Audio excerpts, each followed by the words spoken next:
Desde Colombia, un abrazo especial a la Izquierda Unida, al Partido de la Izquierda Europea, a nuestras queridas y queridos compañeros de Pacto Histórico, compatriotas y, por supuesto, a mi amigo y el gran dirigente político, jurista Enrique Santiago.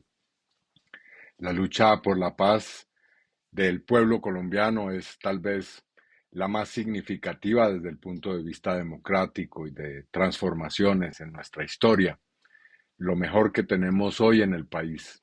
Los avances de la lucha social, popular, se han dado en las condiciones y bajo el signo de procesos de paz que han costado muchas vidas, muchos esfuerzos, muchos exilios, como lo saben quienes me están escuchando, compatriotas que han tenido que salir del país por su consecuencia y coherencia política. Hoy estamos buscando implementar el acuerdo de 2016, haciendo procesos simultáneos de los cuales el más significativo es aquel que tenemos con el Ejército de Liberación Nacional, sacando adelante lo que nuestro gobierno, el presidente Petro, llama la paz total, que es una idea de transformación política y social esencialmente. Es cumplir nuestro programa de cambio social, en este caso, también por las vías del diálogo, de la negociación, del acuerdo nacional. Así que a este gran propósito, que repito es central en nuestra vida política, pues me alegra que esta iniciativa que ustedes han tenido de diálogo y reflexión se sume. Un gran abrazo, repito. Arratsaldeon, buenas tardes a todos y a todas. Para una organización internacionalista y pacifista como Izquierda Unida de Navarra, es un placer poder compartir hoy este acto con las compañeras y con los compañeros de Colombia Obrera. Compañeros y compañeras, por desgracia, este mundo capitalista cada día es más oscuro y sombrío. Putin y Zelensky, tanto monta tanto, siguen regando de sangre el noroeste de Europa. El Departamento de Estado de los Estados Unidos, día sí y día también, patrocina golpes de Estado en América Latina, como ahora mismo estamos viendo en la República Bolivariana de Venezuela. El Estado sionista de Israel lleva casi más de un año masacrando al pueblo palestino y en estos momentos extiende su ofensiva hacia el Líbano. Y en Europa, nuestros gobiernos, juegan a la locada carrera belicista de ver quién es el gobierno que más armas, más tanques o más aviones compra o construye. ¿Qué estamos haciendo como sociedad? ¿A dónde estamos abocando a esta civilización? Es evidente, compañeros y compañeras, que la oscuridad definitiva cada día está más cerca que nunca. Y frente a esa oscuridad, el acuerdo de paz en Colombia, que hoy nos congrega aquí a todos y a todas nosotras, supone un halo de luz y de esperanza para nosotros y para el conjunto de la humanidad. Y además, en esta organización, en Izquierda Unida, tenemos el honor de contar con un compañero como Enrique Santiago, que en aquel momento, en la realización de esos acuerdos de paz, tuvo un papel privilegiado, me atrevería a decir. Gracias, Enrique, por acompañarnos esta tarde aquí en Pamplona. Hoy en día, compañeros y compañeras, la paz es más necesaria que nunca. Es una necesidad política de primer orden. Quienes creemos en la paz tenemos que defender una hoja de ruta clara que pase por el respeto escrupuloso a la soberanía de los pueblos, que pase por el respeto escrupuloso a los derechos humanos y que sobre todo pase por el establecimiento de una convivencia multilateral y fraterna de todos los pueblos del mundo. En este país, en el Estado español, debemos extendernos de nuestra visión eurocéntrica y debemos mirar más hacia el sur político y hacia el sur geográfico y debemos contemplar ejemplos como el del pueblo colombiano. Nosotros y nosotras, las gentes de izquierdas en Navarra y en el Estado español, debemos contemplar ese ejemplo que nos ofreció hace unos poquitos años el pueblo colombiano y debemos analizar, conocer, estudiar y conmemorar, como estamos haciendo hoy, ese proceso de negociación de paz entre las FARC-EP y el gobierno colombiano. Es un deber militante para todos nosotros y nosotras. Nada más por mi parte, compañeros y compañeras, porque hoy tenemos compañeras y compañeros mucho más interesantes que yo. Aprovechemos la ocasión, agradeceros la asistencia a todos y a todas y sobre todo aprendamos mucho del ejemplo que nos dio hace unos poquitos años el pueblo colombiano. Muchas gracias.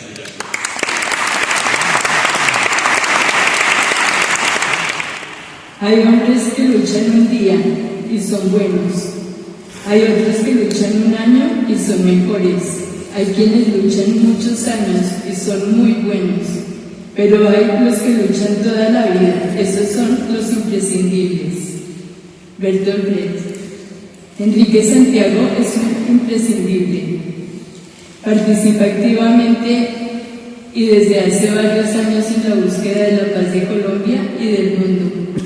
Diputado por Sumar, miembro de Izquierda Unida, secretario general del Partido Comunista, miembro del equipo jurídico de las FAREP, asesor en el acuerdo de paz iniciado en 2012 entre las FAREP y el Estado colombiano. Pero tampoco necesita presentación.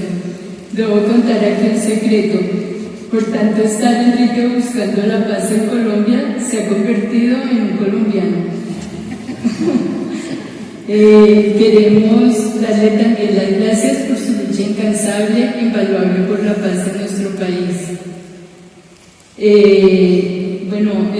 El gobierno del cambio le ha dado en reconocimiento y soporte por la paz la nacionalidad colombiana. Desde entonces mi mayor deseo es que gocemos en Colombia de la paz total y que la única disputa que tengamos sea con España para ver quién te quiere más, Colombia o España.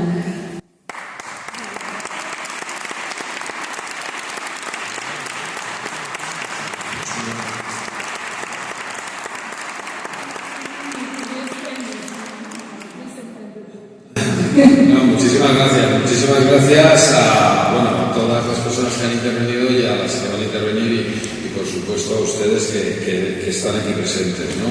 A Faisuri, a Paz Estela, a Harold, a Carlos, a Valentina, como no, pero sobre todo a los colectivos que han tenido el acierto de organizar este acto, porque un acto por la paz siempre es importante, y más en estos tiempos en los que vivimos, ¿no? Cómo no mencionar expresamente el trabajo y el esfuerzo de Colombia Urrera, pero también del Partido de la Izquierda Europea y, como no, de Izquierda Unida, que también es mi casa. ¿No? Muchísimas gracias por el esfuerzo, porque, como decía, la verdad es que Carlos lo ha dicho muy bien. Vivimos en una situación donde hay un altísimo riesgo de conflicto militar generalizado, de conflicto armado, quizás más que yo recuerde, una situación no habíamos vivido así en el mundo desde los años 80, cuando la crisis de los euromisiles, todavía en plena Guerra Fría, cuando el mundo se asomaba peligrosamente al conflicto nuclear en muchos momentos, ¿no?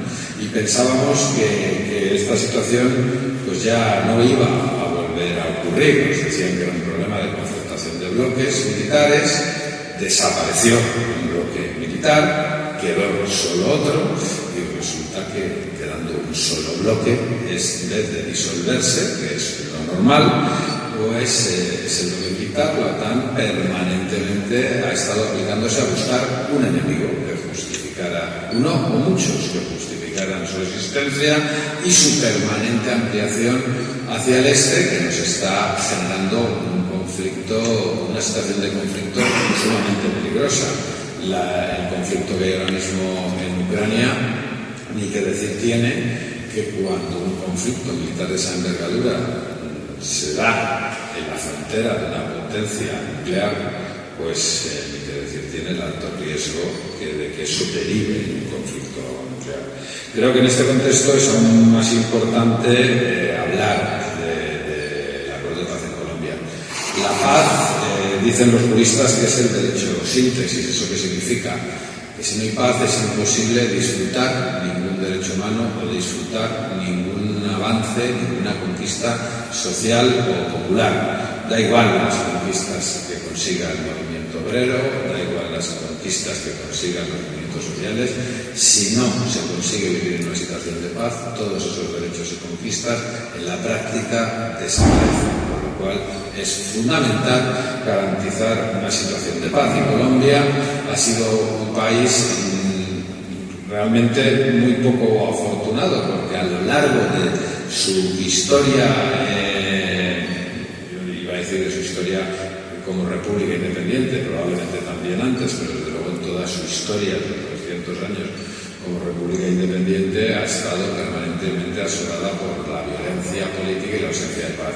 ¿Y por qué? Pues evidentemente por unas causas sociales que degeneraron en las causas políticas que provocaron pues uno de los más crueles conflictos que ha habido en el continente americano, pero que casualmente no ha llamado tanto la atención durante mucho tiempo porque, a diferencia de otros países de América, Colombia formalmente siempre ha sido una democracia. De hecho, a lo largo de toda su historia republicana independiente, únicamente en un momento político muy limitado hubo un golpe de Estado militar, y además se podría hablar mucho del golpe de Estado, porque fue un golpe de Estado poco menos que provocado por el bipartidismo.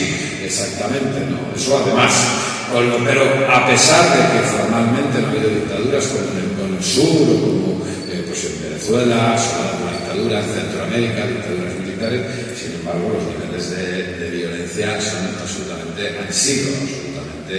insoportables, ¿no? Fíjense lo que ocurrió con la dictadura chilena o la argentina. La dictadura argentina, que pasó a la historia como la peor de las dictaduras del Cono Sur, tiene su haber 30.000 desaparecidos. La Fiscalía colombiana, durante el gobierno de Álvaro Uribe, se atrevía a reconocer que en Colombia había más de 60.000 desaparecidos, el doble. Pero es que hoy los datos de la unidad de búsqueda de personas desaparecidas creadas por el Acuerdo de Paz hace tiempo que rebasaron las más de 100.000 personas desaparecidas. Es decir, vamos por 4 veces lo que hizo la más atroz de las dictaduras militares latinoamericanas. Y sin embargo, nunca esto había sido, no había llamado la atención de la opinión pública internacional como podía llamar una dictadura. Son más de 5 millones de personas desplazadas, las que hubo en Colombia, ¿no? Más de 6 millones de hectáreas de tierra usurpadas a los campesinos mediante la violencia y el asesinato. Miles, cientos de miles de personas colombianos que tuvieron que abandonar su patria y exiliarse perdiéndolo todo, no solo como desplazados internos, también hacia el exilio, ¿no? E innumerables intentos de acuerdos de paz. Yo, como me han dicho que tengo que ser lo más concreto posible porque tenemos que tener también ocasión para hablar, yo quiero resaltar elementos característicos del conflicto y del proceso de paz en Colombia que me parecen importantes, ¿no? En primer lugar, creo que hay que conocer que las FARC, el acuerdo de paz del año 2016, que ha sido uno de los más importantes que ha habido en Colombia, las FARC ha sido más que otra de las muchas expresiones de la insurrección popular en Colombia, ¿no? De la defensa con las armas en la mano de derechos que eran negados políticamente, pero las FARC, su origen es un origen campesino. De hecho, son las antiguas guerrillas liberales de la época de la violencia, de la confrontación civil entre liberales y conservadores, lo que da lugar a esa guerrilla que se transforma en guerrilla marxista-leninista, comunista, pero que no surge del movimiento comunista internacional, sino que surge del Partido Comunista Colombiano, sino que surge de las insurrecciones campesinas o incluso del anhelo de supervivencia frente a la violencia, porque en Colombia el problema es que la oligarquía siempre ha llegado a la conclusión de que la mejor forma de apropiarse de la tierra, riqueza esencial, era la violencia.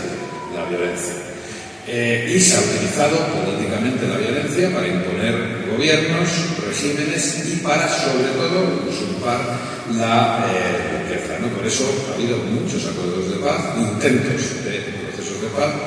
El acuerdo exitoso de La Habana en 2016 fue el 4º proceso de paz solo con las FARC. En los años 80 fue el de la Uribe, fracasó, en los años 90 el de Caracas-Tlaxcala, fracasó, a finales del siglo XX el del Caguán, fracasó, y solamente ya en el siglo XXI, a partir del año 2012, consiguió llegar a un acuerdo en el año 2016. Quizás el éxito para llegar a este acuerdo, yo creo que fueron dos. En primer lugar, construir una agenda de conversaciones que abordara no solo de las consecuencias del conflicto armado, como son, claro, las víctimas, en Colombia los cultivos ilícitos y el problema de la insurrección y, por lo tanto, la necesaria ejercicio de armas, ¿no? La agenda abordaba las causas del conflicto, ¿no? fundamentalmente tres causas importantes.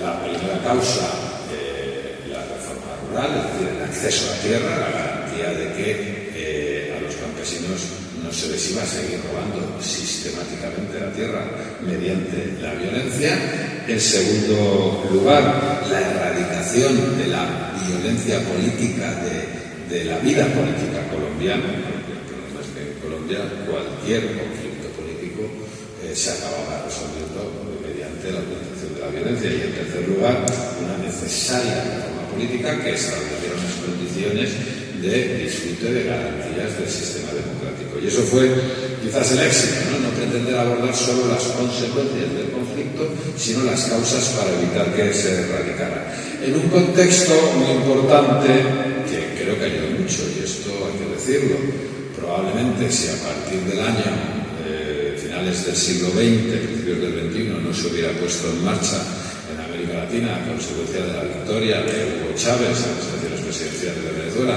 si no se hubiera puesto en marcha ese proceso de transformaciones constitucionales, de revoluciones constitucionales en Venezuela, Ecuador, Brasil, en numerosos países en Argentina, en Uruguay, en numerosos países de América Latina, pues habría sido muy difícil llegar al acuerdo de paz. Creo que la humanidad debe estar muy agradecida al papel desempeñado en concreto por el comandante Hugo Chávez Frías. Si no hubiera sido por Hugo Chávez Frías, difícilmente habría habido acuerdo de paz en Colombia, por todo su empeño en el acercamiento político entre el gobierno colombiano y la insurgencia, y por el acompañamiento, y también por poner en marcha un proyecto político de unidad, de integración latinoamericana, el ALBA, el SUR, la CELAC, que requería quitarle a los Estados Unidos la excusa del terrorismo. En Colombia hay más de 10 bases estadounidenses, había en ese momento bases militares. Y Colombia es una posición geoestratégica en el continente, es el único país de América Latina con salida a los dos océanos, al Atlántico y al Pacífico, en conexión con Centroamérica. La única forma de avanzar en un proceso de integración regional y de construcción de una América unida, ideal bolivariano, era acabar con ese conflicto armado y quitar la excusa de la guerra. Bueno, pues he hecho más que empezar y ya me están mirando porque voy fatal de tiempo, por lo cual voy a ir a lo importante, que es no hablar tanto del acuerdo de paz y hablar de las consecuencias políticas que han sido sumamente importantes. ¿Por qué? Porque, mirad, los acuerdos de paz, cuando llegábamos a la recta final, sabíamos perfectamente que era muy difícil que se cumplieran los puntos del acuerdo. Pero sí sabíamos que bueno, por supuesto, había que conseguir que la agenda política del país se introdujera en la implementación del acuerdo de paz, sobre todo lo que se refería a las consecuencias, a las causas del conflicto, ¿no? La reforma rural y la erradicación de la violencia y el cambio del modelo político. Eso era fundamental. En otros países no ocurrió. Yo siempre pongo, no es habitual porque los acuerdos de paz, yo pongo siempre el ejemplo de El Salvador, porque en El Salvador las elecciones las ganó la antigua guerrilla. Y ni siquiera en ese supuesto, teniendo el poder del Estado, se implementó el acuerdo de paz, porque las agendas políticas luego van cambiando, ¿no? Con el paso de los tiempos y la implementación, o sea, corregir las causas estructurales de un conflicto de esta envergadura, pues no se hace en 3 años, mucho menos en el caso de Colombia, donde, como ya habéis planteado, el gobierno siguiente al del presidente Santos, el de la derecha, la ultraderecha de Iván Duque, despreció absolutamente la implementación del acuerdo, ¿no? Pero lo importante del acuerdo de paz es que abrió una nueva época. Es decir, gracias al acuerdo de paz del 2016, con sus problemas de implementación, hubo condiciones para el paro nacional. El gran estallido social y popular que durante casi 2 años mantuvo a la sociedad colombiana en la calle, porque la sociedad colombiana había perdido el miedo al espantajo del terrorismo. Hasta ese momento, cualquier manifestación, reclamación sindical, social, era terrorismo organizado por la guerrilla. Una vez desaparecida la guerrilla de las FARC, pues digamos ese argumentario y esa presión sobre la sociedad desaparece, y eso facilita un importante nivel de movilización popular que, sin duda alguna, desde mi punto de vista, obviamente, pero sin duda alguna fue esa gran movilización lo que posibilitó un hecho histórico, la victoria por primera vez en la historia republicana de Colombia, y en la de la colonia, por supuesto, por primera vez en la historia, la victoria de la izquierda en unas elecciones presidenciales. La victoria de Gustavo Petro no habría sido posible sin el paro nacional, y el paro nacional no habría sido posible sin el acuerdo de paz del año 2016. Y yo creo que simplemente por eso mereció la pena. Eso no significa que no haya que seguir trabajando, y es muy importante el acompañamiento de la comunidad internacional para que se cumplan sobre todo los puntos que tienen que ver con las causas, porque los que se están cumpliendo son los que tienen que ver con las consecuencias del conflicto. La dejación de armas, eso se realizó inmediatamente, nadie puede decir que la guerrilla no cumpliera. La atención a las víctimas a través de la puesta en marcha del sistema integral de verdad, justicia, reparación y garantías de no repetición, comisión de la verdad, unidad de búsqueda de personas desaparecidas, jurisdicción especial para la paz, y algo que a veces parece que se olvida, es que el sistema tiene 4 componentes, no 3. ¿Cuál es el cuarto? Las políticas de reparación a cargo del Estado, que ahí es donde hay un déficit muy importante, porque lo que no se puede pretender es que la atención a las víctimas la hagan simplemente los tribunales de justicia y las comisiones de la verdad o de búsqueda de desaparecidos. La atención a las víctimas requiere reparar la victimización, no solo, digamos, de orden civil o familiar o política, sino la victimización social y económica. Es decir, la victimización, usurpar las tierras, matar a las familias, causa unos problemas sociales que conducen a mucha gente a la exclusión social. Y eso se tiene que reparar a cargo del Estado con políticas de protección a las víctimas, que es lo que ha faltado. Ahora mismo, yo sobre esto no voy a extender porque tenemos aquí al compañero Diego Martínez. Yo fui el 50% del equipo jurídico del proceso de paz de La Habana de asesoramiento a la guerrilla. Diego fue el otro 50%. Y trabajamos durante esos 4 años, la verdad, muy intensos, pero con buenos resultados, ¿no? Sobre eso habría mucho que hablar. Y Diego es un defensor de los derechos humanos, que ha sido presidente del Comité Permanente de Derechos Humanos de Colombia, que es probablemente la organización, si no me equivoco, decana más antigua en materia de defensa de los derechos humanos del país. Es un ilustre jurista que sigue trabajando y nos va a poder explicar cómo está todo este complejo proceso de la paz total, que ha sido también la bandera del presidente colombiano. Yo simplemente acabo diciendo que fue un error convocar el plebiscito, que eso obligó a renegociar el acuerdo de paz. Claro, se puede decir, eso no es democrático, eso que está diciendo este señor, porque al final es la sociedad la que tiene que decidir.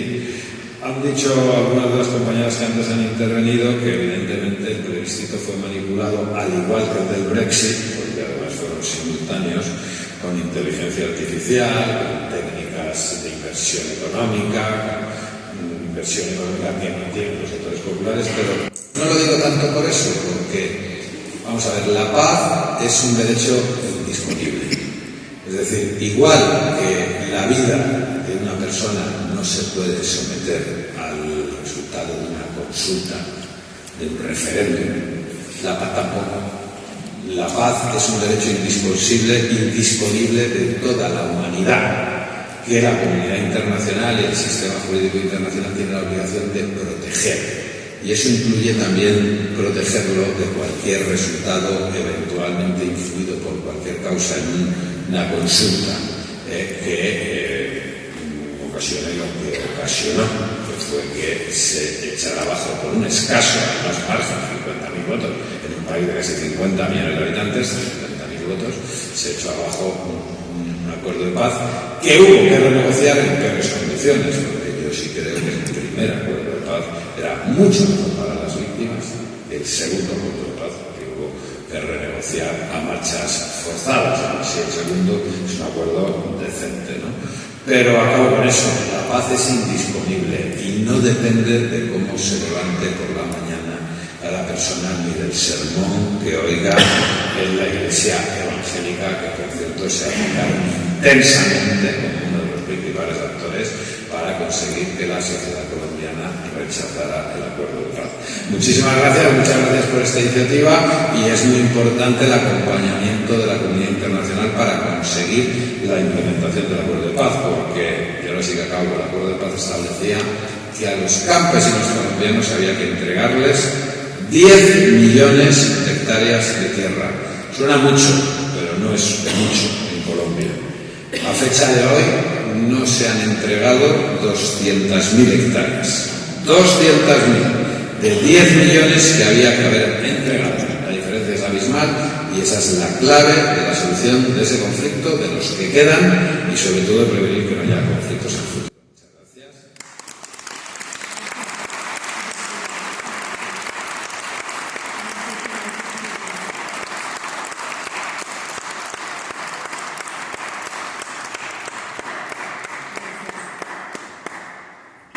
Diego Martínez, abogado defensor de los derechos humanos e integrante de la Comisión Jurídica de los Acuerdos de La Habana.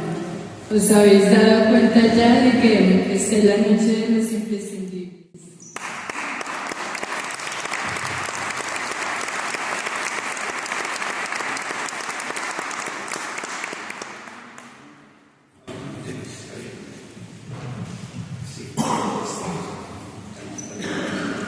Sí, bueno, muchas gracias a la organización que hoy nos invitó a este evento. Tengo que confesar que no lo tenía programado, pero gracias a Izquierda Unida, también a la organización de los colombianos que se encuentran acá, Colombia Adelante, a cada uno de ustedes por hacer posible esta noche. Y gracias, porque yo creo que de alguna otra manera estos escenarios nos llenan de vida y nos llenan de esperanza para poder seguir trabajando en un contexto que, en efecto, lo podrán decir la diáspora colombiana y los exiliados hoy que se encuentran acá, pues no es fácil, y efectivamente el conflicto armado que quisimos cerrar en el año 2016, y esa es una de las primeras preguntas que tal vez ustedes se harán, pues de alguna otra manera continúa. Y esto es muy importante porque yo considero que el acuerdo de paz firmado en el año 2016 permitió a Colombia avanzar en una nueva etapa, y con ello el cierre de un importante conflicto armado con la organización rebelde más antigua en ese momento, y con el mayor número de hombres en ese momento, que eran las antiguas FARC-EP. Y ese acuerdo cerrado en el año 2016, en efecto, si se quiere, y ustedes me pudieran decir, es uno de los acuerdos más bien pensados, en la medida, como bien lo señala Enrique, que es un acuerdo de construcción progresiva, es decir, las partes en la negociación sabían que una serie de derechos, como el derecho a la tierra, el derecho a la reforma agraria, pues había que construirlo de manera progresiva, y tal vez esto está sujeto muy a la lucha política, a la estrategia política. Y otra serie de derechos que son derechos de aplicación inmediata, como el derecho a la vida y las garantías libres. Y yo creo que, concuerdo con Enrique, que uno de los principales problemas fue la implementación del acuerdo para poderla llevar a su buen término, fue el plebiscito. Es decir, la idea de que un derecho, como muy bien se explica acá, contramayoritario, tenga que llevarse a las urnas a ser ratificado. Y ese fue un gran problema que yo diría tendría como consecuencia que en el siguiente periodo quedaría un gobierno totalmente contrario a los acuerdos de paz. Y ahí empezaría, si se quiere, uno de los mayores problemas. Yo quiero graficar de la siguiente manera. Colombia, con la firma del acuerdo de paz en el año 2016, tenía 3 conflictos armados. Después del primer año, Colombia, de la implementación, es decir, en el año 2018, tenía 4 conflictos armados, y el gobierno de Duque, de Iván Duque, el presidente que siguió posteriormente a la implementación de los acuerdos de paz, entregó el país con 7 conflictos armados.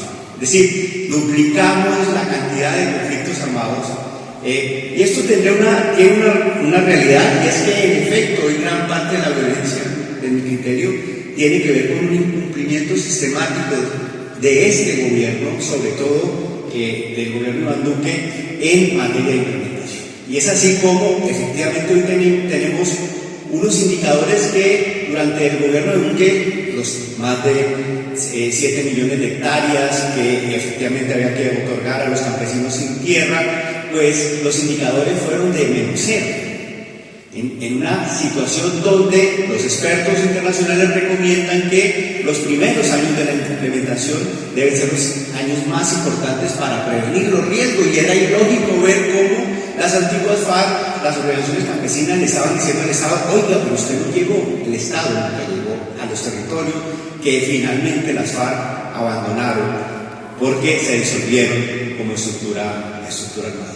Y consecuentemente, y es el mayor reclamo, yo creo que tenemos que hacer un juicio en la historia a estos gobiernos que definitivamente deciden negar el derecho a la paz y deciden propiciar un modelo de guerra que vende más, un modelo de guerra que les permite decir más mentiras, un modelo de guerra que les permite matar gente, como el caso de la situación colombiana. Y ahí lo que tuvimos, en efecto, durante esos 4 años de gobierno fue desesperanza, muerte, inactividad. Miren, temas tan difíciles como nuestros campesinos decidieron, más de 120.000 familias decidieron suscribir pactos para la sustitución de cultivos ilícitos en programas alternativos de sustitución de cultivos de uso ilícito.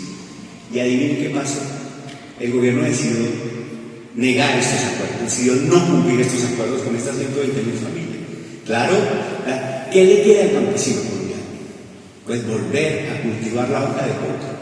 ¿Qué le queda al negocio del narcotráfico?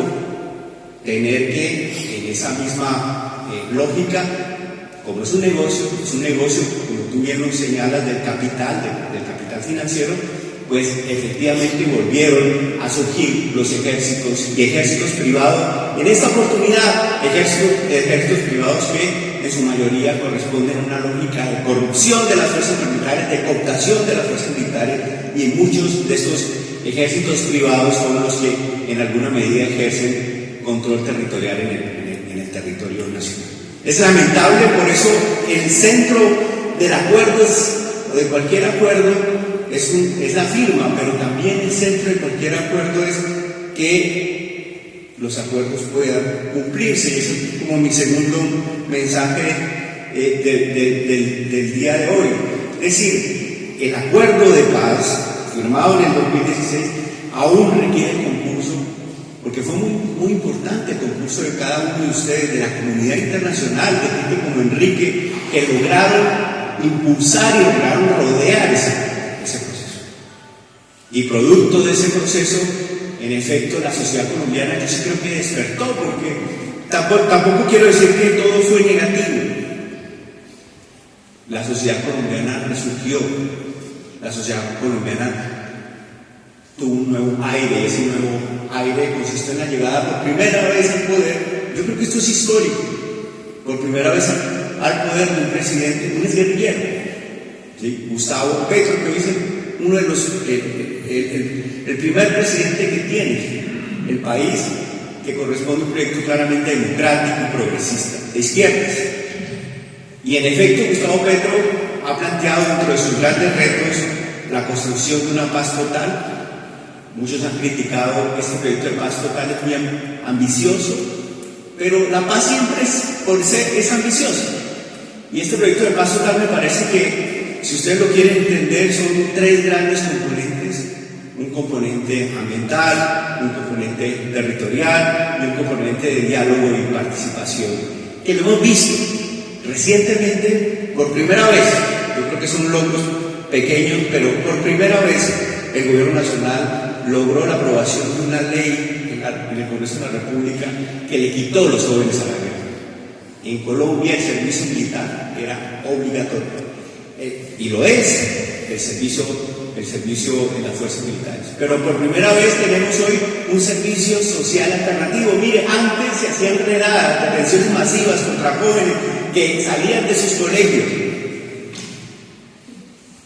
y eran capturados por el ejército, y los papás tenían que ir a buscarlos porque el ejército se los había llevado sin ningún requerimiento, sin autorización, y resultaban muertos en zonas de combate. Sin ninguna experiencia ni experticia militar, terminaban siendo llevados como carne de cañón a las trincheras. Yo creo que esas son pequeñas noticias positivas que hoy tenemos.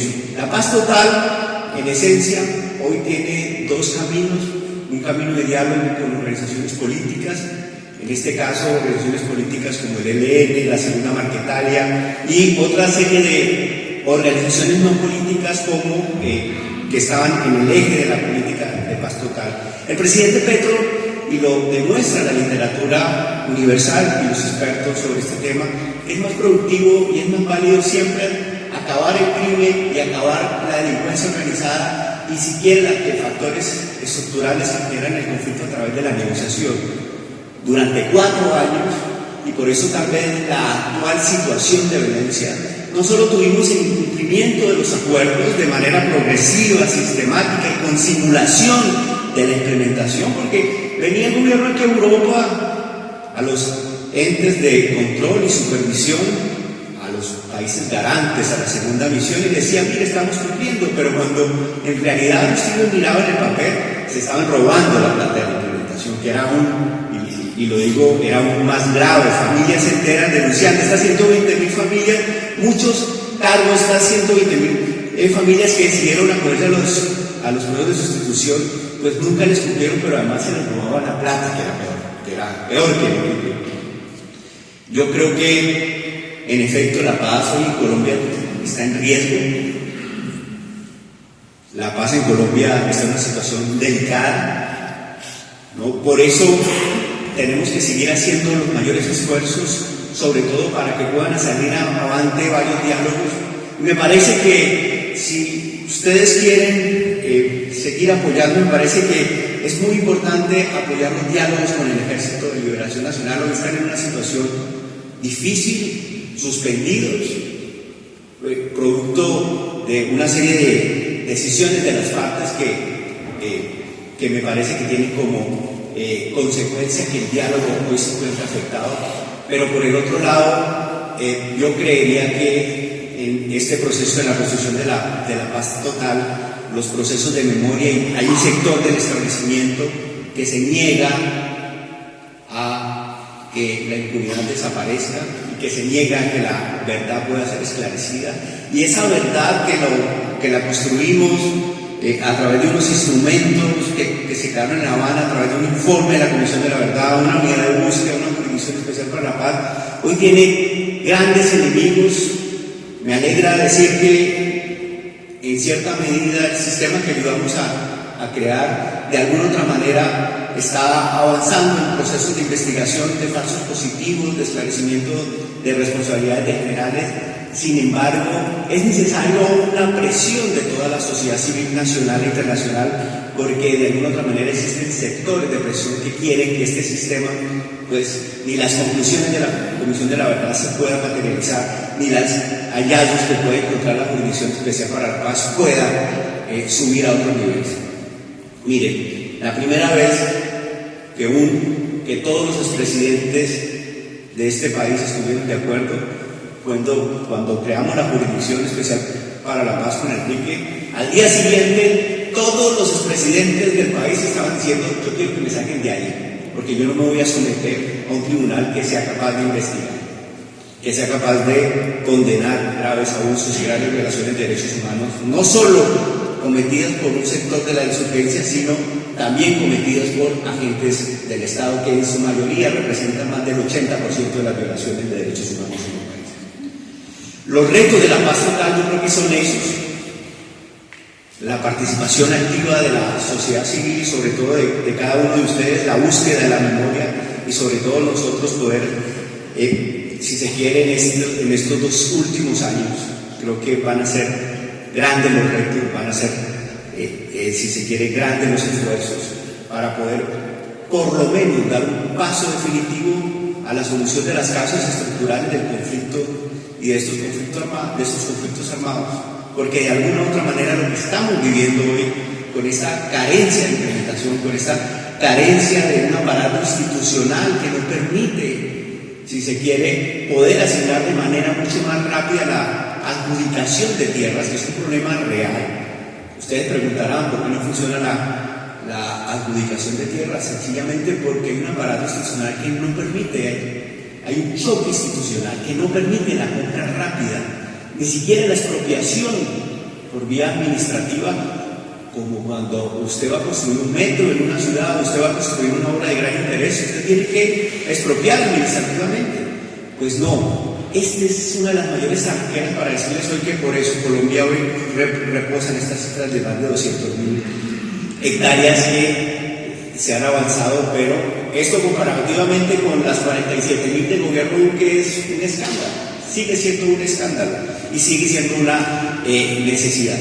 Yo finalmente quisiera decirles que en este proceso Colombia no ha cerrado su conflicto armado.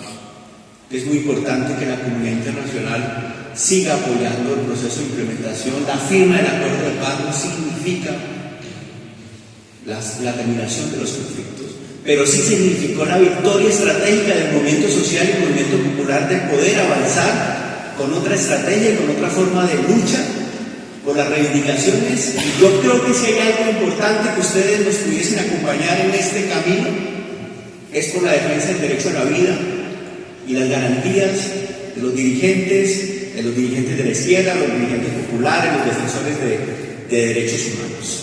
Ese es un mensaje que quisiera extender, que les cueste, que cada vida que pretendan exterminar, que pretendan acallar, que cada persona que pretendan silenciar, les cueste. Y les cueste porque existe una comunidad internacional y una diáspora de colombianos y organizaciones presentes que estamos denunciando y que estamos apoyando las luchas y las reivindicaciones que seguirá atravesando el pueblo colombiano. Seguirá este gobierno, pero vendrán otros, y vendrán otros gobiernos que en efecto todos queremos que sean gobiernos del corte popular, del corte progresista, pero si no, pues aquí estarán las fuerzas organizadas también dispuestas a resistir, dispuestas también a luchar por la implementación del acuerdo y la implementación de la paz territorial que tanto el país lo necesita. Muchas gracias. Ahora una imprescindible, nuestra compañera Alexandra Bermúdez es compañera de la Asociación Colombia Obrera, socióloga, defensora de derechos humanos en el exilio, integrante del Congreso de los Pueblos y también hace parte de las imprescindibles.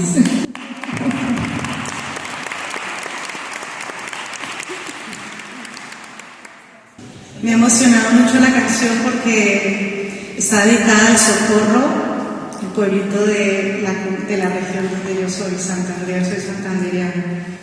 Y bueno, la cantábamos desde niños y niñas. Entonces, pues bueno, me inspira mucho un poco para hacer también esta reflexión. Creo que es muy importante, tenemos lugares comunes con los compañeros, con Enrique y con Diego, a quien tengo la alegría de ver después de 7 años de mi segundo exilio y sin poder ir a mi país. De verdad que me emociona mucho. Hemos sido compañeros de lucha durante muchos años. Y una de esas luchas ha sido, pues obviamente, siempre el tema de la paz y la vigencia de los derechos humanos en nuestro país, ¿no? Pero que también tiene una reflexión importante y es qué papel juega la sociedad, ¿no?, en esos procesos de negociación y en estos acuerdos de paz, ¿no? Porque la sociedad y el pueblo colombiano pues ha sido también víctima en todo lo que ha sido de la historia de la guerra en el país, pero también ha sido protagonista de la resistencia y obviamente de las luchas por la paz, ¿no?, y por la construcción de la paz, ¿no? Y también en esta reflexión siempre aparece también cómo superar las causas estructurales, ¿no?, cómo realmente hacer una paz con cambio, ¿no?, en un modelo de negociación, ¿no?, en un acuerdo de paz. Y una tercera que es y cómo superamos esa violencia sistemática, esas múltiples violencias que están también ya tan enraizadas en la cotidianidad de nuestro país, ¿no? Entonces, frente a eso quiero solo recoger, intento rápidamente, como buena colombiana me cuesta resumir, pero creo que una de las cosas también importantes que hay que retomar del acuerdo con las FARC es el enfoque de género que tuvo el acuerdo, ¿sí? Que tuvo ese proceso de paz, ¿no? La participación de las mujeres para posicionar un enfoque diferencial, ¿no?, en el acuerdo de paz y en lo que suponía la construcción de la paz, en lo que suponían todos los debates, las discusiones, los temas, pero lo que suponía también la implementación, ¿no? Y también la visibilización de la victimización que han tenido y siguen teniendo las mujeres en medio de los conflictos armados que están en el país, ¿no? Entonces, recuperar ese enfoque es muy importante en esa perspectiva de construcción de la paz, ¿no? Otro tema importante es que no se puede perder de vista la situación de los territorios, ¿no? Realmente lo que está pasando en las comunidades, ¿no? Porque actualmente, y vosotros lo habéis dicho también, un poco por la continuidad también y el aumento de los conflictos armados, hay un confinamiento a muchas comunidades por parte de grupos armados que siguen controlando la vida social, la vida familiar, la vida hasta de pareja y la vida cultural de las comunidades, tanto que están reemplazando las representaciones de las comunidades, la participación misma comunitaria la están reconfigurando obviamente a favor de sus intereses. Y otro elemento también es que hay que retomar de los aprendizajes, es qué ha pasado con los líderes sociales, defensores de derechos humanos, opositores políticos. Se siguen asesinando, ¿sí? Van más de 60 en este año, más el acumulado que llevamos. Sí que durante el acuerdo de paz con las FARC hubo una disminución de la violencia muy importante en el país, pero con el gobierno de Uribe, como bien lo significó Diego, se reconfiguró la guerra, los actores y ha venido acrecentándose todas las violencias contra la población y las comunidades, y este sector es muy importante porque asesinar a lideresas, defensoras y defensores de derechos humanos en el país es romper el tejido organizativo, es romper realmente la posibilidad de que ese pueblo organizado, de que ese pueblo consciente realmente coja las banderas de las transformaciones. Entonces, creo que hay que hacer también una mirada a ellos, y creo que también ese es un tema que hay que volver a sacar al debate público sobre lo que sigue faltando en la implementación, ¿no? Ese sector tan importante que hay que volverlo a ubicar y a enfatizar, ¿no? Entonces, frente al tema de la paz con cambios, Iván Cepeda lo decía, que la apuesta es una transformación política y social, pero también tenemos que decir que tenemos un Estado que está fijado para no cambiar y que lamentablemente este gobierno lo ha recibido así y no ha podido hacer cambios en la misma estructura del Estado y en la misma dinámica del Estado. Y ahí hay elementos también a tener en cuenta, y es que el papel del narcotráfico ha configurado realmente la continuidad de la guerra y también la cooptación del Estado. Tenemos un Estado cooptado, para que todo siga igual, ¿sí? Un poco para mantener el status quo, ¿no? Entonces, eso nos llama a mirar también cuáles son realmente los puntos de una agenda de negociación, ¿no? Los puntos también que debe atravesar un acuerdo de paz. Enrique los mencionaba muy detalladamente sobre los que guiaron el acuerdo de paz con las FARC, el ELN, en el proceso de negociación entre el ELN y el gobierno también se han venido retomando varios de ellos, añadiendo otros, ¿sí? como el tema de la soberanía nacional ante el despojo y ante el modelo extractivista, el modelo económico en general. Por supuesto, volver a hablar del tema de las víctimas, hablar eso de las causas que han originado el conflicto, pero para ello se necesita, además de un acuerdo de paz con todos los grupos armados, se necesita, lo que también decía Diego, una participación de la sociedad. Y no solo de la sociedad civil, no solo de los sectores organizados, sino también del movimiento social y político que ya conocemos, que tiene ya también configurado un poco su accionar, su compromiso y su dinámica en estos escenarios, sino también de los sectores que controlan el país, ¿sí? Es decir, de la burguesía nacional, de esos dos modelos, ¿sí? Que se disputaron el país durante más de 200 años, ¿no? Ese modelo terrateniente, latifundista, representado actualmente más en la derecha y ultraderecha del país, en el Álvaro Uribe Vélez, en las familias, pero también ese otro modelo que es el modelo más de modernización del Estado, pero ligado a las economías transnacionales y a generar una supuesta industrialización, pero para poder seguir jugando en el plano internacional más en términos de la acumulación del capital con las viejas formas de acumulación, ¿no? y de capitalismo. Entonces, que estaba más representado por el santismo, ¿no? Que planteaba una modernización del Estado, pero bajo obviamente los parámetros neoliberales y los acuerdos también transnacionales. Entonces, y con ellos, ¿quién negocia con ellos? ¿Dónde van a estar? ¿Están participando en un proceso de negociación? La paz total creo que brinda unos parámetros importantes, y es que, por supuesto, para hablar de paz hay que hablar con todos y todas, ¿no? Con todos las víctimas, pero también con todos y todas los actores, pero también con todos y todos los intereses que hay sobre este país. Y Colombia es un país que guarda muchos intereses porque es un país muy rico, y eso no vamos a hablar. Si fuera un país pobre, no tendríamos problemas y no estaríamos hablando ni llamando a la solidaridad, habría otro tipo de tratamiento. Pero somos un país rico, y para eso creo que también es importante que miremos que esa participación de la sociedad no solo es esa sociedad civil que conocemos, esos movimientos sociales, sino también hay que hablar con esos actores que son los dueños de las estructuras económicas en general, y que del país, la oligarquía del país, y que con ellos también hay que hacer compromisos.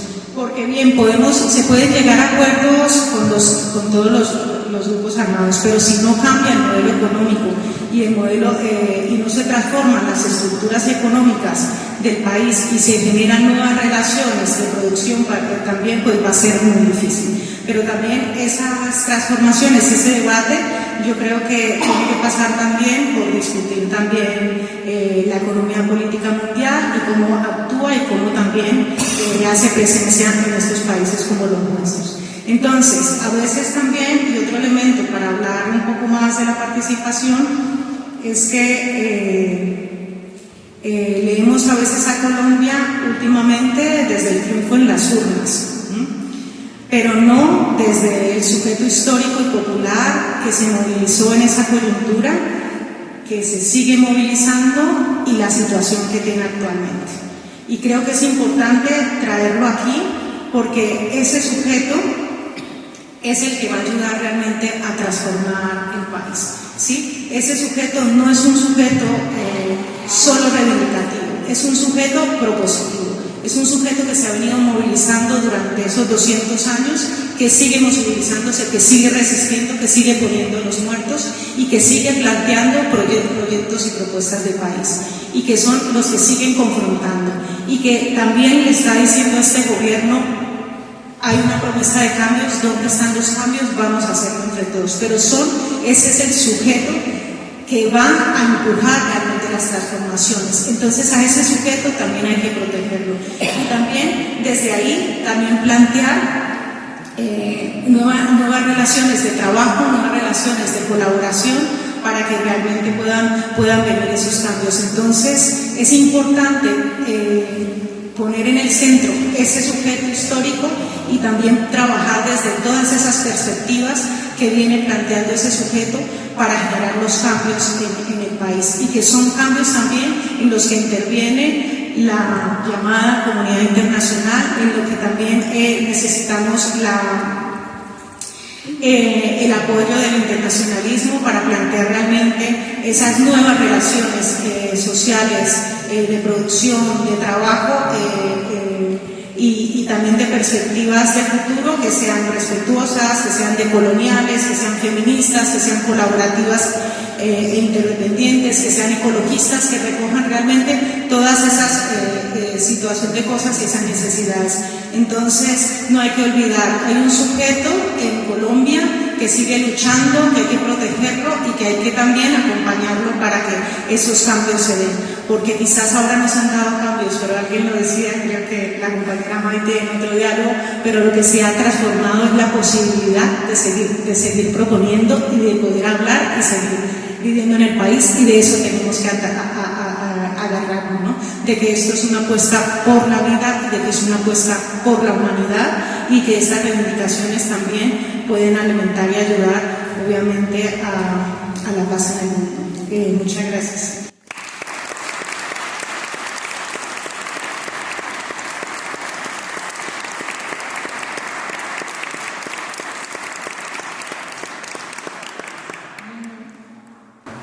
Pues como veis, la paz da mucho que hablar. Teníamos programada una tertulia, pero ya nos da tiempo para hacer una pequeña pregunta.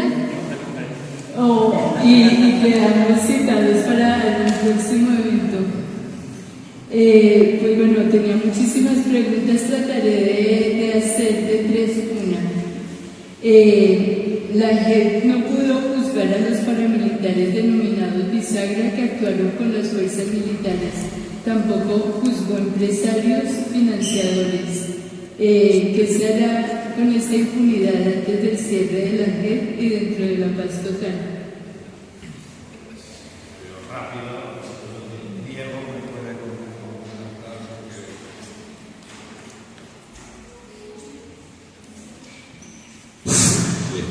El acuerdo de paz respecto a la Jurisdicción Especial para la Paz excluyó a la competencia sobre los presidentes de la República. Además, eso fue realmente el primer acuerdo que hicimos de la Jurisdicción Especial para la Paz. Se incluía la inscripción sobre los presidentes de la República, pero eso fue una condición sine qua non para firmar el acuerdo de paz. Es decir, eso lo plantearon, hubo de hecho que revertir lo que ya había acordado. En segundo lugar, lo que se acabó imponiendo era que el paramilitarismo no se podía someter a la JEP porque se suponía que ya había una jurisdicción, que era la Jurisdicción de Justicia y Paz, que llevaba años procesando esos delitos. Años con escasísimos resultados, porque condenas, es decir, la mayoría de los paramilitares sometidos a esa jurisdicción salieron por vencimiento de términos y habiendo agotado el máximo de tiempo en prisión posible, que eran 8 años, ¿no? Es decir, eso en su inmensa mayoría queda en impunidad, pero la JEP sí puede juzgar a militares y también puede juzgar a financiadores y empresarios. El asunto es que la gran pregunta es ¿por qué no lo está? Efectivamente, yo quizás ahí creo que Diego puede ser más concreto. No, me parece muy buena la pregunta. Yo quiero contarles que a mí en una etapa de mi vida me amenazó Mancuso y a mí me tocó salir de mi ciudad, que también cerca. Mancuso es uno de los mayores paramilitares o máximos responsables de las estructuras del Estado que ejecutaron masacres contra la población civil. Y en alguna oportunidad varios compañeros míos pues tuvieron que salir, incluyéndome, y 2 fueron asesinados. Nombres que hoy llevo en mi corazón porque fueron personas que marcaron mi ruta como defensor de derechos humanos. Pero curiosamente, después de un tiempo tuve que volverme a encontrar con Mancuso, y esta vez por qué Mancuso quería ingresar a la JEP. Y como con Enrique estuvimos en ese proceso, pues me tocó, y fue tal vez para mí una decisión moral muy difícil, tener que ayudar a que Mancuso ingresara a la JEP. Y la apelación que hicimos, porque muy bien lo hizo la pregunta, la JEP rechazó a Mancuso inicialmente, y luego una apelación que yo hice, Mancuso fue absuelto, fue integrado a la jurisdicción de especial para la paz. ¿Por qué lo hicimos? Para explicar un poco el asunto. Porque queríamos saber no solo quiénes mataron a nuestros amigos, sino queríamos saber quiénes estaban detrás de esas muertes. Por eso era tan estratégico que este señor, que ya no era un paramilitar, sino que era una persona que extraditaron a los Estados Unidos para que no diera verdad, ingresara a la JEP. Y la JEP logró sacar una teoría que en su momento fue una teoría muy importante, que es la teoría del bisagra, del agente bisagra. ¿Qué es? Pues la bisagra, yo no sé si en español, en castellano, ¿sí? Y pues sencillamente es una persona que juega un papel de conector con la fuerza pública y los grupos armados ilegales. Y esa era la verdad que Mancuso, en más de 4 audiencias ante el país, logró contar muy someramente. Falta más, pero adivinen qué pasó. Recientemente la Corte Constitucional se tumbó esa decisión y la Corte Constitucional ordenó que el señor Mancuso se callara y regresara a la justicia ordinaria. ¿Cuál es mi reflexión sobre la pregunta? Es, mientras no logremos develar estos factores eternos y permanentes de poder que están detrás de la Corte Constitucional, que están detrás de la Corte Suprema de Justicia, que están detrás del Estado, pues va a ser muy difícil allanar el camino a la verdad. Sin embargo, yo creo que con lo que ha dicho Mancuso, me parece muy importante que varias organizaciones de derechos humanos están trabajando sobre todo por tener resultados en esta labor por esclarecer lo ocurrido. Y quiero decirles que yo sí siento que hay cosas que tal vez en los tribunales no estén cambiando, pero hay cosas que sí están cambiando. Y hoy uno de los principales presidentes comprometidos con el paramilitarismo, Iván Cepeda, lo tiene sentado en un tribunal porque intentó sobornar testigos y a punto de una condena. Y son de esas cosas que las hace que la búsqueda, la cascada de justicia que la gente hoy, las organizaciones defensoras de derechos humanos reciben. Tal vez la JEP no va a poder recibir ya Mancuso, pero tal vez la labor de lograr que los factores permanentes de poder puedan ser esclarecidas va a ser fundamental para lograr que estas personas que participaron en su calidad de determinadores de graves delitos puedan ser juzgados. Y tal vez, como ya lo está planteando el movimiento de derechos humanos, necesitaremos entonces seguir exigiendo a la justicia más tribunales, más jueces, más fiscales, pues para lograr investigar y desmantelar los aparatos organizados de poder que siempre han funcionado en el Estado. Yo creo que eso está ocurriendo en esta etapa. Creo que es importante decir que la Fiscalía General de la Nación ha llegado por primera vez una Fiscal General de la Nación delegada por un presidente claramente progresista, postulada al nuevo Congreso. Usted sabe, la elige, y uno de los principales asuntos interesantes que yo le escuché a la Fiscal General de la Nación es las más de 23.000 compulsas de copias respecto a hechos cometidos por terceros. Los terceros, ¿quiénes son? Los financiadores, los civiles de atrás. Más de 23.000 compulsas de copias que están hoy en la justicia.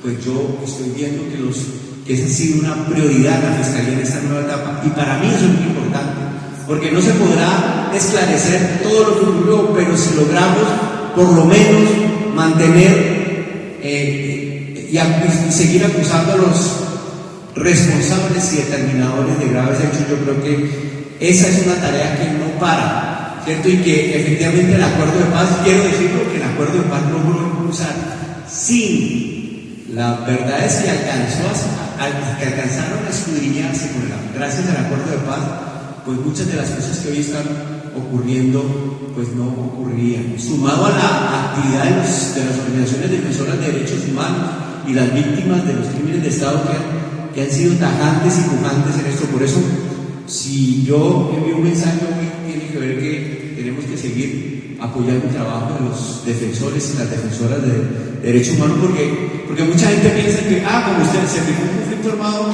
un acuerdo, un conflicto armado, pues la guerra no continúa. No, los conflictos continúan tal vez de otra manera, de otras formas, pero se requiere seguir apoyando la lucha de las organizaciones defensoras y de la sociedad civil en general, que está hoy trabajando por mejores condiciones de vida.